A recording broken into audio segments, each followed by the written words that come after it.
Tomorrow is a mystical place where 99% of all humans, productivity, motivation, and achievement is stored.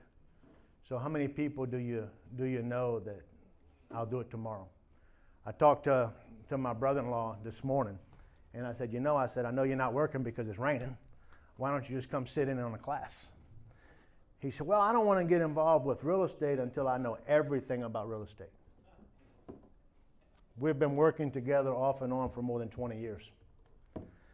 So he will never do real estate because he will never achieve that point that he feels like he knows enough to do real estate. Failure is inevitable. I don't care who you work for. You're going to fail. We're all going to fail, but that failure cannot stop you from producing. We're going to hit that mindset. Okay, so we're going to start off with running the numbers. My opinion about the numbers is that the numbers are everything. And if you don't know your numbers, you should not invest.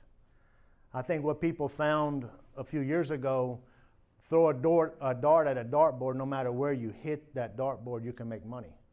And that was very much the case in real estate. It didn't really matter. Everything was appreciated, everything was doing great. And now we have friends that are losing everything that they have because of the way they invested.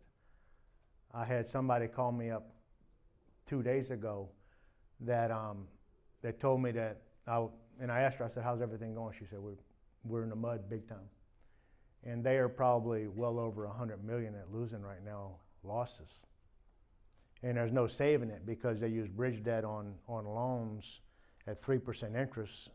And when the interest rates went up to 7% or 8%, even though the bridge debt carried and increased their rents, it didn't increase their rents enough to support the debt at 8% interest or 7% interest, so the banks are taking the properties away from them. And there's a lot of people across the country that are experiencing that, and there's a lot more people that are going to come that are going to experience that because it is something that it's taken people time. I mean, it takes a couple of years.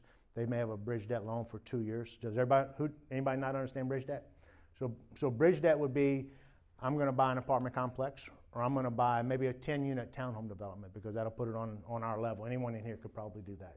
Figure it out. Even you, Gunnar, saying you're starting out, you don't have the money. Your biggest thing is your age because nobody gave you the money because you're 17. But apart from that, you have as much potential to be able to do that as anybody in this room, and we'll get through that before the end.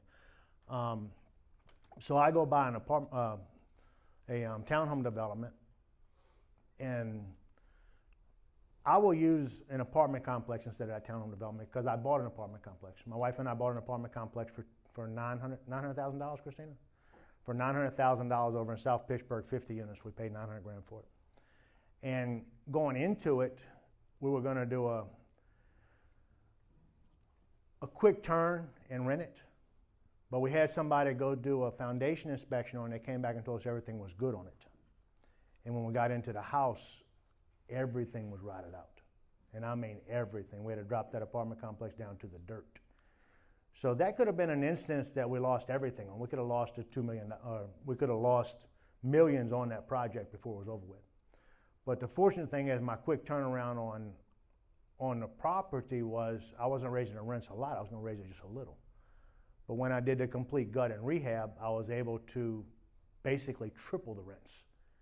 So the cash flow, I came out better with the full rehab than I would have if I would have done a past job like I originally intended on doing. But let's say I went into that right there and I knew that I wanted to do a roughly $1.5 million to $2 million rehab on the property. I buy it for $900,000. I get bridge debt for the $2 million. The bank's going to look at the bridge debt and they're going to say, okay, whenever you finish it, this is what it's going to rent for. This is the interest rates. And you should be able to cash flow better than what you're cash flowing now. So they give you the bridge debt. You go over there and do the work. Now, did the people and Bob, I'm going to ask you this question. I'm going to let you answer it. Did the people that was buying the apartment complexes and using bridge debt to bring them to the next level, did they fail or did the banks fail with the interest rates? Who? That's a very interesting conundrum because you can't predict the interest rates rising that rapidly. Who would have went up 14 times in 24 months? Who would think that the Fed, because over the years the Fed would raise it a half a point and maybe a half a point 6 months from now? I know I didn't refinance some of my stuff that we really should have refinanced, but I didn't do it because I said, well, when they start raising, if they're going to raise it, I got 6 months after they make a raise before I got to really worry about it. So I'm assuming that the banks felt the same exact way. You know, they're not going to raise it that fast. So the banks, because the banks will, a lot of times will help you protect yourself from cutting your own throat. They won't let you do things that they know they're going to lose money at or possibly do a deal in. So I think that across the board, neither person thought, neither the bank nor the investor thought that they were going to raise rates like they raised it and cause that problem. But so back to the apartment complex, we paid $900,000 for it, $950,000.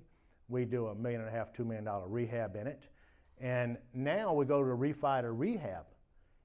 And where my note would have been, let's say, $10,000 a month, now my note is $20,000 a month. And my income didn't raise that extra $10,000 a month to give me the spread that I need. So the bank says, we can't give you the money. We just, you know, the guidelines of the bank don't allow them to give you the money. So what they do is they call your whole note and take your property away from you and sell it to someone else. Any questions on that? So bridge debt is when they do it, and I just need a temporary loan. I need a temporary loan for 12 months or 24 months or 36 months, whatever it is, and they let you do that for that period of time, and then they come back in, you do a refi. They have a plan where you do a refi at the end at whatever the interest rate is, and then you got a long-term debt. You know, maybe 20 years, 25 years. And that's where so many people have been hurt with money. And I don't think either side did it wrong. I know that the circle of friends that we were dwelling in at that particular point in time, everybody was telling us refinance. I mean, I don't have, you know, we you know, Bob, what conference did we go to with Ken McElroy that they weren't saying refinance? He would say refinance. Robert Kiyosaki would tell us to refinance. Jason Hartman would tell us to refinance. And George would tell us sell everything, get out of real estate. So it was just, but you see us laughing, but that was what it happened every single month or every single time we went to a conference. We were told the same thing. Refinance. And y'all probably were smart enough. I mean, y'all a lot smarter than me. Y'all probably did. You didn't? You didn't refinance everything? We did a few. Okay. We were okay. I mean, I'm only leveraged 23% of my portfolio, so it's not affecting me a whole lot. You know, it's just what it is. But, you know, it's killing a lot of people. So that's why we want you to understand the numbers and understand how the debt works also on that, if you're going to do bridge debt or something like that, how it all works. So you're going to hear me talk about cap rate a lot this weekend. So the cap rate is a real estate valuation measure used to compare different real estate investments. Although there are many variations, a cap rate is often calculated as a ratio between net operating income produced by the asset and the original capital cost of the asset.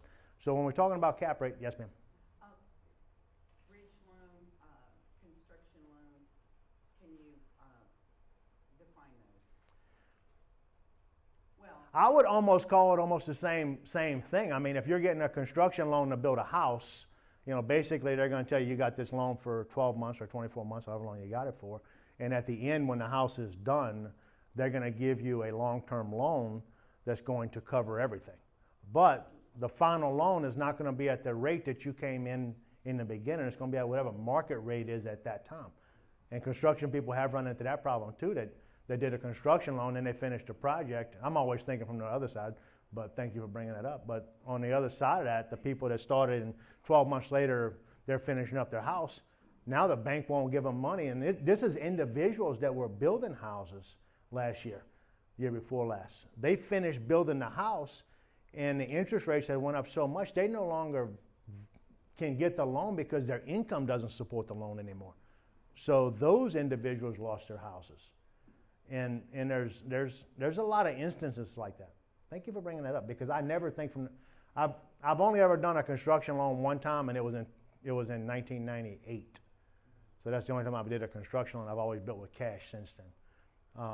But if you're doing a construction loan, and a lot of people are going to do construction loans, you need to pay attention to that interest rate. Nathan, thank you so much, because I would not have even brought that up. See how the questions can help everybody when you throw something out there?